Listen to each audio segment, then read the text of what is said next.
தனலட்சுமி விரும்புச்சுன்னா ரம் அடிக்கிற ஸ்டைல பார்த்து ராக்கம்மா விரும்புச்சுன்னா கண்ணடிக்கிற ஸ்டைல பார்த்து கவிதகுல விரும்புச்சுன்னா சிரிச்சு பேசும் ஸ்டைல பார்த்து சின்ன பொண்ணு விரும்புச்சு.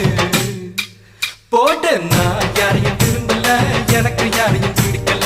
நான் யாரையும் விரும்பல, எனக்கு யாரையும் பிடிக்கல. நான் தம் அடிக்கிற ஸ்டைல பார்த்து தனலட்சுமி விரும்புச்சுன்னா ரம் அடிக்கிற ஸ்டைல பார்த்து ராக்கம்மா விரும்பு